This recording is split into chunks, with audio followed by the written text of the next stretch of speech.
কৃত্যৈব তৃপ্তিং ভজত সদৈ। আজ পরমা একাদশী, তো আমি উঠে পড়েছি। এখন ঘড়ি কাটায় বাজে 3:45 সকালবেলা। তো খুব তাড়াতাড়ি চেষ্টা করবো ভগবানের সেবাগুলো সম্পন্ন করার। তো এখন সবার প্রথমে ঘরের কিছু সেবা আছে, সেগুলি করে স্নানাদি করে তিলক ধারণ করে তোমাদের সাথে হরে কৃষ্ণ। তো আমি আজকের জন্য রেডি হয়ে গেছি। তো যত তাড়াতাড়ি সম্ভব ভগবানের সেবাগুলো করবার চেষ্টা করবো, কেন কি আমার প্রভুজিকে বেরোতেও হবে। এবং তার সাথে সাথে আমাদের গুরু মহারাজের ভার্চুয়াল টেম্পলসের কিছু প্রোগ্রাম আজকের থেকে স্টার্ট হচ্ছে, যা কিনা 5টার থেকে। আশা করছি অ্যাটলিস্ট আমি ক্লাসটা জয়েন করতে পারি। গুরু মহারাজের শেষ প্রোগ্রাম সেটাই আছে। মঙ্গল আরতির থালা আমি যত তাড়াতাড়ি সম্ভব ভগবানের জন্য তৈরি করে নেওয়ার চেষ্টা করব। মঙ্গল আরতির থালায় একটি ধূপ, একটি ঘৃত প্রদীপ, গন্ধযুক্ত জল ভরা একটি পাত্র, যে জল কিনা ভগবানকে নিবেদন করা হবে মঙ্গল আরতির সময় জল সংকেত দ্বারা। এছাড়া একটি বস্ত্র, কিছু সামান্য পুষ্প, একটি চামর এবং ময়ূরপুচ্ছ দ্বারা ভগবানের মঙ্গল আরতি সম্পন্ন হয়। তো আমি অবশ্যই শেষে আপনাদেরকে পুরো থালাটি তৈরি হয়ে যাওয়ার পরে তো দর্শন করাবই।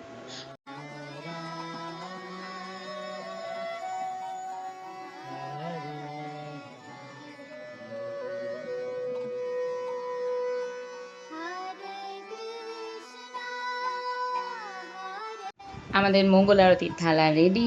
তো আমরা এবার মঙ্গল আরতি শুরু করেছি। আপনারা সকলে দর্শন করুন, ভগবানের কৃপা প্রাপ্ত হন।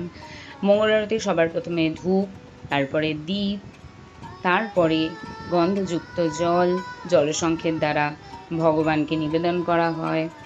এছাড়া তারপরে যেমনটা আমরা বলেছিলাম যে বস্ত্র এবং তার শেষে পুষ্প এবং পুষ্পের পরে ক্রমানুসারে চামর এবং ময়ূরপুচ্ছ দ্বারা ভগবানের মঙ্গল আরতি সম্পন্ন হয়।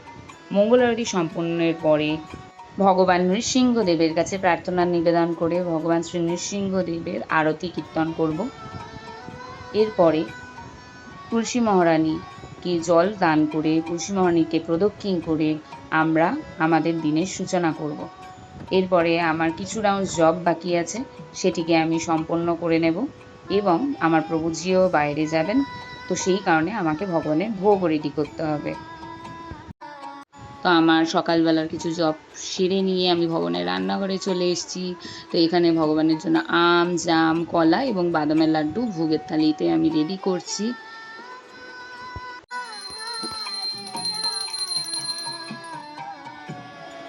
ভগবানের ভোগ লাগানো কমপ্লিট। তো আমরা এখন সকলে ভগবানের প্রসাদ দর্শন করব। ভগবানের প্রসাদ দর্শনে আমাদের দুর্ভোগ কিন্তু কেটে যায়।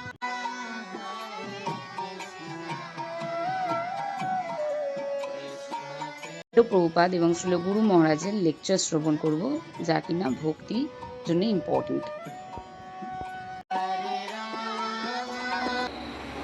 There is little difference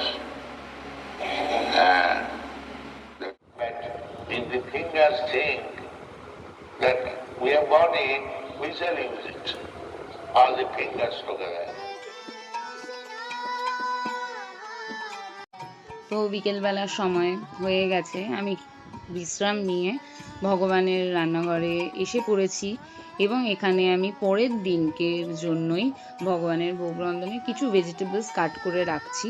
কেন কি এতে করে হবে কি আমাদের সকালবেলার যত সাধনা আছে, জপ করা, ভগবানের কথা শ্রবণ করা, ভগবানের মঙ্গল আরতি সম্পন্ন করা, সেই সমস্ত সেবাগুলোতে কোনো ডিলে প্রসেস হয় না যদি আমরা একটুখানি সেবাটাকে আগিয়ে রাখি।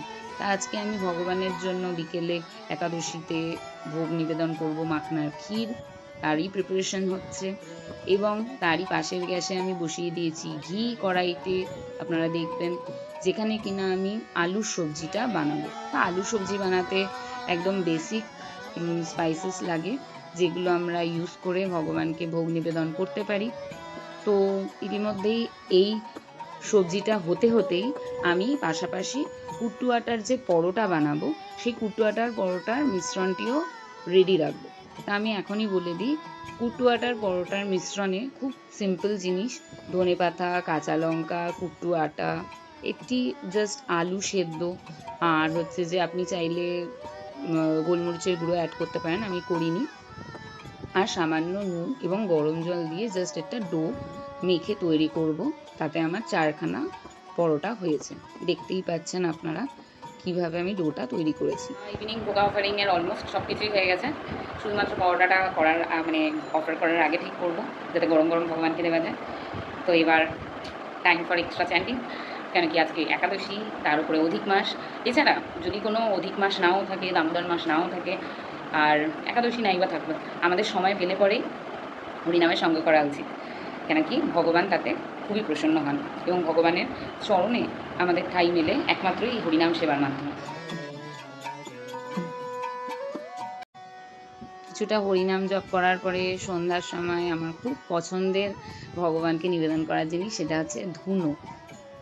ধুনো গন্ধ এত সুন্দর লাগে, তো আমি সেটা নিবেদন করি যখনই সময় পাই।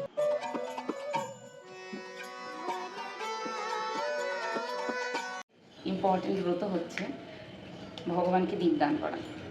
চাইলে দুবেলা করাই যায়, আমরা একবেলাই করি, মন্দিরেও একবেলাই হয় হয়তো, আমরা যতবার অ্যাটেন্ড করেছি।